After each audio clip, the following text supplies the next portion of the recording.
ستون اور ستون پر پلرز پر چھت، اور اس کے بعد آپ اپنے گھروں کو بلڈنگوں کی شکل دیتے ہیں اور اس میں آرام کے ساتھ ہم آرام زندگی بسر کرتے ہیں. یہ ہے اللہ تعالیٰ کی نعمت، اللہ تعالیٰ کی شان انسان کی سہولت کے لیے اس نے یہ سارا انتظام فرمایا. لیکن عربوں کو اللہ تعالیٰ نے بسایا تھا صحرا میں، لہذا صحرا میں مسئلہ کیا تھا؟ مسئلہ یہ تھا کہ ان کو کئی چیزوں کی پریشانی ہوتی تھی. ایک تو پکے گھر بنی نہیں سکتے تھے. اب تو انہوں نے ان علاقوں کو آباد کرنا شروع کر دیا جو چٹانی تھے، پہاڑی تھے، اور اس پہ اپنی بلڈنگیں بنا رہے ہیں. لیکن آپ صلی اللہ علیہ وسلم کے زمانے میں پہاڑوں کو کاٹ کر گھر بنانا مشکل تھا. لہذا عرب کیا کرتے تھے؟ عربوں نے چونکہ زمین پکے گھر کے قابل نہیں ہے، اسی لیے کچے گھروں کا انہوں نے انتظام کر لیا، نمبر ایک. اور دوسرا مسئلہ یہ کہ صحرا کے رہنے والے بیچارے وہ بادیہ نشین جن کے لیے پانی کا حصول، پانی دستیاب نہیں ہوتا تھا، پانی کا حصول بہت مشکل تھا. لہذا ان کے لیے مسئلہ یہ تھا کہ وہ اپنی کالونیوں کو، اپنے گھروں کو عارضی رکھتے تھے، اپنے کاندھوں پہ رکھتے تھے اپنے گھر کو، جس کو ہم کہتے ہیں خانہ بدوش. خانہ پورا کا پورا گھر بدوش، کاندھے پر خانہ بدوش تھے وہ لوگ. مثلا معلوم یہ ہوا کہ آج یہاں اس علاقے میں پوری کی پوری کالونی آباد ہے، لیکن 2, 2.5, 3 سال کے بعد پانی کے قطرے کو ترس گئے. لہذا اپنے گھروں کو کھولتے، اونٹوں پہ اپنے گھروں کو لاد دیتے اور گھروں کے ساتھ سفر کرتے چلے جاتے. کوئی 100 کلومیٹر گیا، کوئی 200 کلومیٹر، کوئی 300 کلومیٹر، کوئی 1000 کلومیٹر، 1500 کلومیٹر پانی تلاش کیا. اور پانی کے پاس اس کا کوئی دشمن نہ رہے، رہنے کی اجازت ملے تو وہ پھر وہاں پہ قیام کر لیا، وہاں پھر اس نے بستی بسا لی. چنانچہ جرہم جو قبیلہ تھا یمن سے چلا تھا، مکہ مکرمہ میں آ کے وہ آباد ہوا پانی کی وجہ سے، زمزم وہاں تھا. ایسے ہی 20 قبیلے ہیں جو ایک جگہ سے دوسری جگہ منتقل ہوتے رہے، اور یہ پورا کا پورا ان کا نظام یہ زندگی کا روزمرہ کا نظام تھا جس سے وہ بڑے مانوس تھے. لہذا کیا فرمایا؟ وَجَعَلَ لَكُم مِّن جُلُودِ الْأَنْعَامِ بُيُوتًا، اور اللہ تعالیٰ نے تم کو تمہارے مویشیوں کے چمڑے سے گھروں کو بنانے کی صلاحیت دی. وہ کون سے گھر ہوتے تھے؟ وہ گھر ہوتے تھے خیمے، ٹینٹس ٹائپ، چمڑے کے بڑے خیمے ہوتے تھے جس کو وہ گھر بنا کر اس میں 1 2 سال 3 سال رہتے. پانی ختم ہو گیا، ان گھروں کو کھول دیا اور باندھ دیا رسی سے، اونٹ کی پیٹھ پر لاد دیا، چل پڑے پانی کی تلاش میں. وَجَعَلَ لَكُم مِّن جُلُودِ الْأَنْعَامِ بُيُوتًا، خاص طور پر اونٹ کے چمڑے سے ٹینٹس بنایا کرتے تھے. لہذا فرمایا اللہ تعالیٰ نے تمہارے لیے مویشیوں کے چمڑوں سے تم کو گھر بنانے کی صلاحیت دی. تَسْتَخِفُّونَهَا يَوْمَ ظَعْنِكُمْ، سفر کے دن تمہارے لیے وہ ہلکے ثابت ہوتے تھے. یوم دن، ظَعْنِكُمْ سواری کا دن، سوار ہونے کا دن، سفر کا دن. تستخفونها خفیف، ہلکا پھلکا ہونا، ہلکے پھلکے وہ ثابت ہوتے تھے. کب؟ جس دن تم سفر کرتے تھے. وَيَوْمَ إِقَامَتِكُمْ، اور جس دن تم قیام کرنا چاہتے، رک جانا چاہتے، پڑاؤ ڈالنا چاہتے، تو ہلکے پھلکے جانوروں کی پیٹھ سے ان کو اٹھایا اور رسیاں تان دی، بیچ میں ایک بانس لگا دی، چاروں طرف اس کو پھیلا دیا، تمہارے لیے گھر تیار ہو گیا اور گھر میں قیام تمہارا شروع ہو گیا. یہ تھا عربوں کا وہ مسئلہ جو آپ صلی اللہ علیہ وسلم کے زمان بہت بعد تک بھی جاری رہا. یہ تو اب موجودہ دور کی ترقیات ہے جس کی وجہ سے وہاں گھر بن گئے. فرمایا وَمِنْ أَصْوَافِهَا وَأَوْبَارِهَا وَأَشْعَارِهَا، 3 چیزوں کا تذکرہ فرمایا. اون جو دمبوں سے حاصل ہوتا ہے، وبر اوبار اونٹ کے بال کو کہتے ہیں، وہ اشعار اور بکریوں کے بال کو اشعار کہتے ہیں، شعر کہتے ہیں.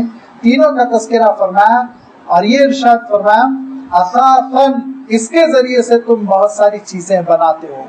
ان کے پانی کے مشکیزیں یہ چمڑوں سے ہوا کرتے تھے، ان کے بستر چمڑوں کے ہوا کرتے تھے، ان کے تکیے چمڑوں کے ہوا کرتے تھے. اثاث کا ترجمہ وہ ہے جو تقریباً ہم فرنیچر سے کر لے سکتے ہیں، جس کو ہم فرنیچر کہتے ہیں، گھر میں اٹھنے بیٹھنے کا سامان. تو فرمایا کہ انہی جانوروں کے، اونٹ کے چمڑے سے، بکری کے چمڑے سے اور دمبے کے چمڑے سے، یہی چیزوں سے تم اپنا فرنیچر، اپنے سونے بسر کرنے کا سامان بھی بناتے ہو. وَمَتَاعًا إِلَىٰ حِينٍ، اور زندگی گزارنے کا ایسا سامان بناتے ہو جو کچھ دنوں کے لیے تمہارے کام آتا رہتا ہے۔ تو زمین پر اللہ تعالیٰ نے تمہارے لیے عارضی گھر بھی بنائے، زمین پر اللہ تعالیٰ نے تمہارے لیے ہمیشہ کے رہنے کے گھر بھی بنائے۔ ہمیشہ سے مراد یہ کہ جو ٹیمپروری نہ ہو، جو باضابطہ بنائے گئے ہوں، جو 40 سال 20 سال 25 سال چل جائے۔ وَاللَّهُ جَعَلَ لَكُم مِّمَّا خَلَقَ ظِلَالًا، اللہ تعالیٰ ہی نے تمہارے لیے سایوں کو پیدا کیا، درخت کا سایہ اور گھر کا سایہ، چھت کا سایہ، مختلف چیزوں کا سایہ، بادلوں کا سایہ، جس کی وجہ سے انسان بہت سی مصیبتوں سے بچتا ہے، گرمی سے بچتا ہے۔ وَجَعَلَ لَكُم مِّنَ الْجِبَالِ أَكْنَانًا، اور اسی نے پہاڑوں میں تمہارے لیے غاروں کو بنایا تاکہ تم اس میں پناہ لے سکو۔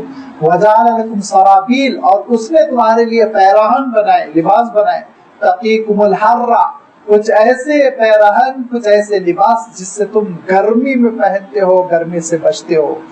اور یہ قرآن مجید کا اعجاز ہے کہ آگے کا جملہ پورا کا پورا محذوف، یعنی جعل لکم سرابیل تقیکم الحر وتقیکم البرد، کچھ ایسے لباس جس سے تم سردی سے بچتے ہو۔ لیکن چونکہ عقل انسانی خود فیصلہ کر لیتی ہے، فوراً سمجھ جاتا ہے انسان کہ سردی میں خاص گرم اونی کپڑے پہننے پڑتے ہیں جس سے ہم سردی سے بچتے ہیں، لہذا اللہ تعالیٰ نے آدھا تذکرہ کر کے کہا کہ آدھے کو تم خود کھول لو اور سمجھ لو۔ وَسَرَابِيلَ تَقِيكُمْ بَأْسَكُمْ، اور کچھ ایسے لباس ہیں جو تم جنگ میں تمہارے کام آتے ہیں، جس کے پہننے کے بعد تم دشمنوں کی وار سے بچ جاتے ہو۔ بالخصوص پچھلے زمانے کی جو جنگیں ہوتی تھی اس میں لوہے کی ڈیرہیں پہنی جاتی تھی جس پہ تلواریں کام نہ کرتی ہوں۔ آج بھی جنگوں کے خاص لباس ہوتے ہیں اور اس لباس کی وجہ سے بہت ساری چیزوں سے انسان بچتا ہے۔ اور آج بھی بعض ایسے لباس ہیں جن کو پہننے سے آگ سے وہ متاثر نہیں ہوتا، آگ سے نہیں جلتا، اور بہت سارے ایسے لباس ہیں جس کی وجہ سے وہ بہت ہی خطرناک قسم کی مہلک گیسز سے بچ نکلتا ہے۔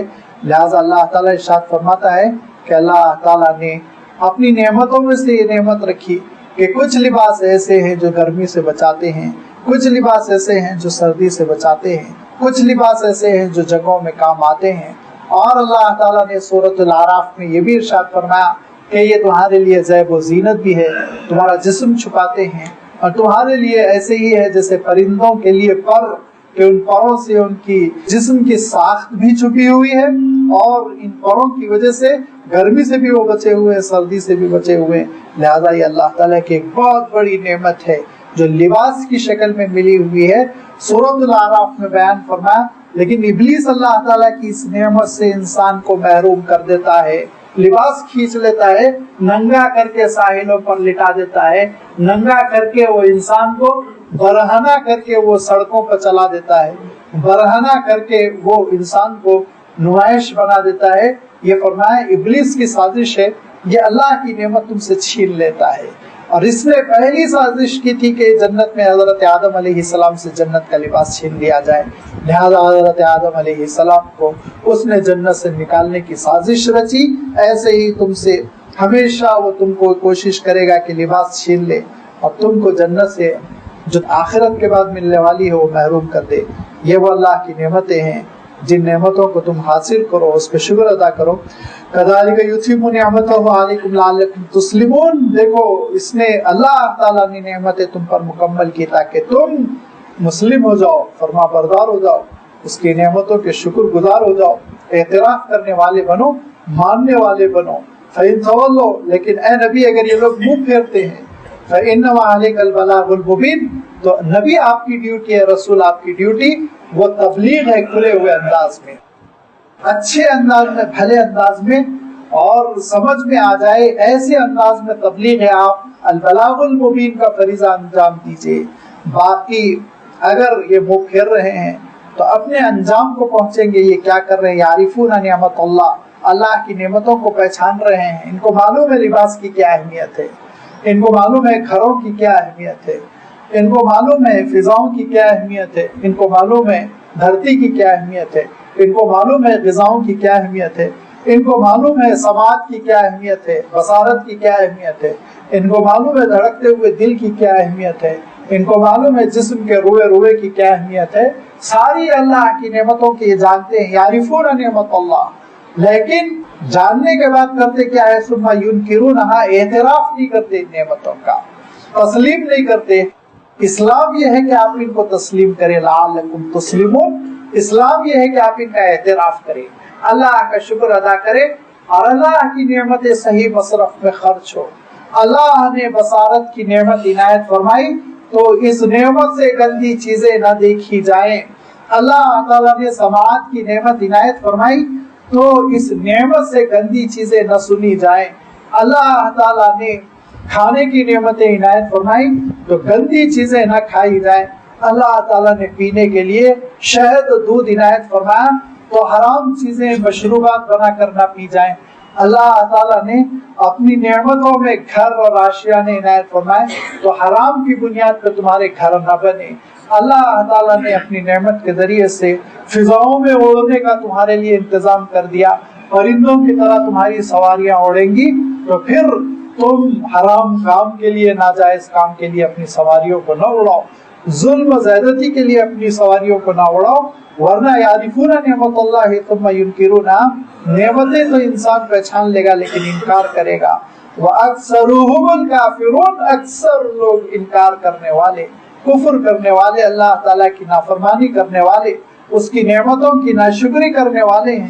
لیکن اگر آج وہ اس دنیا میں نعمتوں کی ناشکری کر رہے ہیں اور نافرمانی کر رہے ہیں اور منمانی کر رہے ہیں، اپنے دل کو، اپنی سماعت کو، اپنی بصارت کو، اپنے علم کو، اپنی جسمانی صلاحیتوں کو، اپنی عقل کی توانائیوں کو اور مال کو، دولت کو، اللہ کی نعمتوں کو، زمین کی نعمتوں کو، آسمان کی نعمتوں کو آج اگر غلط خرچ کر رہے ہیں تو کر لیں، کیونکہ اللہ نے آج اختیار دیا۔ لیکن ایک دن آنے والا ہے جس دن بہت تڑپ تڑپ کر بے اختیار مجبوری کے ساتھ اعتراف کریں گے۔ اس دن عالم یہ ہوگا کہ وَأَلْقُوا إِلَى اللَّهِ يَوْمَئِذٍ السَّلْمَ، آگے کے رکوع میں اللہ تعالیٰ نے ارشاد فرمایا وَأَلْقُوا إِلَى اللَّهِ يَوْمَئِذٍ السَّلْمَ، سرنڈر ہو کر، مجبور ہو کر اور گھٹنے ٹیک کر اللہ تعالیٰ کے دربار میں اعتراف کریں گے کہ مولا غلطی کر آئے ہیں۔ لیکن فرمایا اس دن کی معذرت، معافی مانگنا اور اس دن کی ندامت اور شرمندگی کا اظہار فائدہ نہیں پہنچائے گی، ذرا سمجھنے کی کوشش کرو۔ لہذا آخرت کا تذکرہ بہت تفصیل کے ساتھ آنے والے رکوع میں اللہ تعالیٰ نے ارشاد فرمایا، انشاءاللہ اس کی تشریح آئندہ اتوار آپ کی خدمت میں رکھی جائے گی۔ وآخر دعوانا ان الحمد للہ رب العالمین۔